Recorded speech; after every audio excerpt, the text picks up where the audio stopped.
Selamat siang, Pak. Pada siang hari ini kita akan membahas materi tentang metamorfosis. Metamorfosis kata. Sebelum kita ke materi, izinkanlah saya untuk memperkenalkan diri dulu ya. Baik adik, perkenalkan nama saya Aurelius Arvindaru, kelas 2020A. Mata kuliah, tugas dari mata kuliah media dan sumber belajar. Baik adik-adik, sebelum kita ke materi, saya minta adik-adik untuk memperkenalkan diri dulu. Bisa? Bisa. Baik, mulai dari adik siapa? Adik Raffi. Perkenalkan, nama saya Yunario Raffi Juang, bisa dipanggil Raffi. Saya berasal dari Reci. Nama saya Gilbertus Daniel Ludo. Bisa dipanggil Daniel. Asal dari Reci. Perkenalkan, nama saya Sebastian Usjaman, bisa dipanggil Sebastian, asal dari Reci. Perkenalkan, nama saya Justina Jaya, bisa dipanggil Justin, alamat Reci. Perkenalkan, nama saya Berani Tulu Jua, bisa dipanggil Tulu, asal saya dari Reci. Perkenalkan, nama saya Nini Isfaha, bisa dipanggil Nini dan alamat dari Reci. Perkenalkan, nama saya Maurianus Afiteludung, asal dari Reci. Baik, terima kasih adik-adik. Adik-adik sudah memperkenalkan diri. Baik, langsung saja kita memasuki materi tentang metamorfosis kata. Baik, dari materi metamorfosis kata ini adik-adik, yang pertama itu ada pengertiannya dan ada juga proses dan ada ciri-ciri. Oke, sebelum kita lanjut ke materi, pengantar dari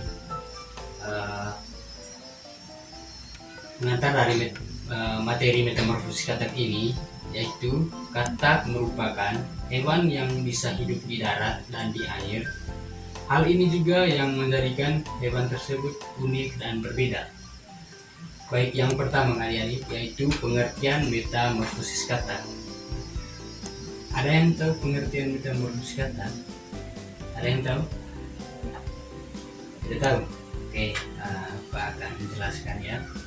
Pengertian metamorfosis kata ialah proses perubahan atau daur hidup yang dialami oleh hewan jenis amfibi, yakni salah satunya katak. Metamorfosis yang diawali dengan telur kemudian diakhiri oleh masa atau fase. Di saat hewan meninggalkan telur, hewan tersebut mempunyai wujud larva atau yang disebut dengan kecebong. Katak melakukan perkembangbiakan dimulai dari telur sampai menjadi fase dewasa.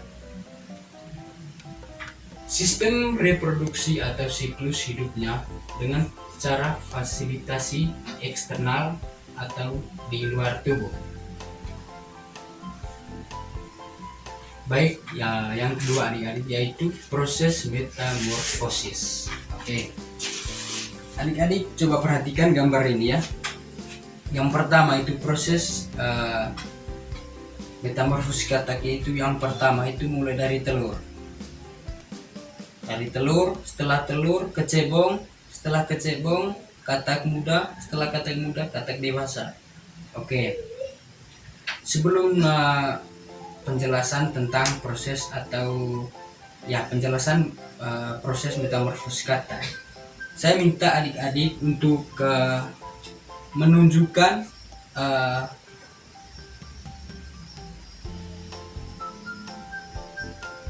proses dari metamorfosis kata atau urutan dari berbagai proses metamorfosis kata. Saya minta satu teman-teman atau adik-adik saya untuk memberikan contoh atau menunjukkan proses dari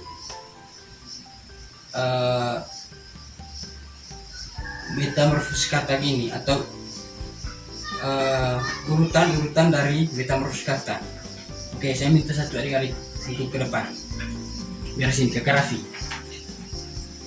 Yang pertama itu mulai dari Telur. terus yang kedua cebong, Terus yang ketiga katak muda. dan yang keempat. Terakhir katak dewasa. Oke, terima kasih. Oke, adik-adik sudah melihat ini ya? Sudah paham? Sudah. Sudah paham? Sudah. Sudah. Oke, saya tanya sebentar ya. Sudah biasa. Oke, saya akan menjelaskan proses dari metamorfosis katak. Katak dapat berkembang biak dengan cara ovipar atau bertelur. Katak mengalami metamorfosis yang sempurna. Namun, metamorfosis pada katak berbeda dengan kupu-kupu ataupun nyamuk. Katak mengeluarkan telurnya di dalam air.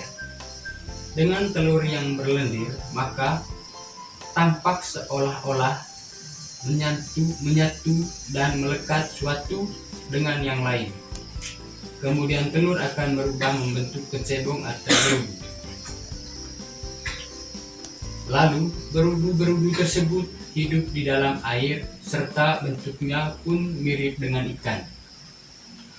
Setelah itu, tumbuhlah sepasang kaki depan dan sepasang kaki belakang. Bagian ekor berudu atau kecebong akan memendek dengan seiring tumbuhnya kaki. Setelah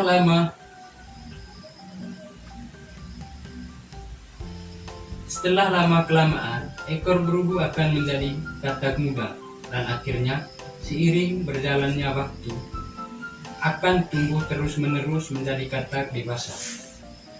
Pada katak dewasa, bagian ekor tidak akan tumbuh lagi karena ekornya sudah menyatu dengan tubuhnya.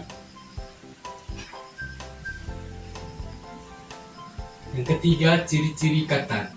Katak adalah hewan yang termasuk ke dalam kelompok vertebrata atau hewan bertulang belakang yang bisa hidup di dua tempat, yakni di air dan di darat. Yang kedua, katak juga termasuk ke dalam hewan yang berdarah dingin atau poikilotom dan berkaki empat atau disebut dengan tetrapoda. Dan yang ketiga, katak umumnya bertelur di dalam air, kemudian menetas dan berkembang menjadi kecebong atau berudu yang hidupnya di tempat basah atau bisa juga di tempat yang kering serta bernapas menggunakan paru-paru. Terus yang berikut, umumnya katak memiliki ciri seperti lihat dari warna kulitnya, ada atau tidaknya kantung suara, selaput ternangnya, lipatan pada kulitnya, serta memiliki kulit bagian luar yang sangat tipis, licin, dan lembab. Dan yang terakhir, katak memiliki kulit yang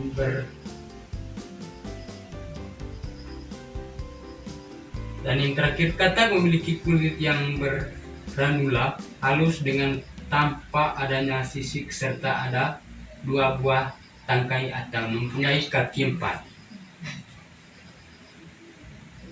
Oke adik-adik, untuk pertemuan kita pada siang hari ini cukup sampai di sini. Saya minta adik-adik untuk penjelasan yang saya sudah jelaskan tadi untuk bisa baca kembali di rumah ya. Oke, sebelum kita pulang, saya minta satu orang untuk berdoa. Saya minta kakak Justin. Dari situ saja. Bapak Guru dan teman-teman, marilah kita berdoa. Dalam nama Bapa, Allah Bapa dalam surga, puji dan syukur kami aturkan kepadamu atas segala berkah dan perlindunganmu sepanjang aktivitas kami tadi. Sehingga saat ini kami mau pulang ke rumah kami masing-masing. Sudi kiranya Engkau tetap selalu menjaga kami, agar kami tiba di rumah kami masing-masing dengan dan selamat. Engkau kami puji kini dan sepanjang segala masa. Amin. Bapa Putra Kudus, amin.